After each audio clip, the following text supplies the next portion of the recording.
মাসের জন্য বন্ধ হলো জঙ্গল সাফারি। ভিডিও তুলতে গিয়ে প্রাণে বাঁচলেন অতি উৎসাহী পর্যটক।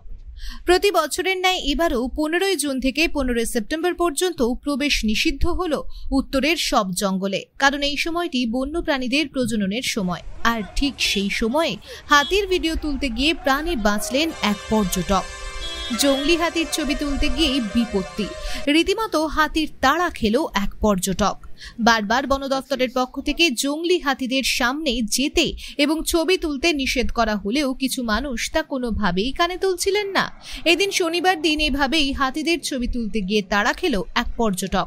ঘটনাটি ঘটেছে জলপাইগুড়ি জেলার মিলনপল্লী এলাকায়। ঘটনায় চাঞ্চল্য এলাকা জুড়ে।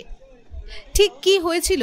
এদিন দুপুরবেলায় ক্যানেল রোডের রাস্তার পাশে বৈকুণ্ঠপুর জঙ্গলে বেশ কয়েকটি হাতি দাঁড়িয়েছিল।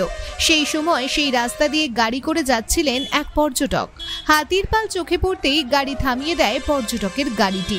পর্যটক সহ গাড়ির চালক গাড়ি থেকে নেমে হাতির খুব কাছ থেকে হাতির ছবি তুলতে যায়। তখনই ঘটে বিপদ। দলের মধ্যে থাকা একটি হাতি আচমকাই ওই পর্যটককে তাড়া করে। স্বাভাবিকভাবেই হাতিকে দেখে ভয়ে পালায় ওই পর্যটক।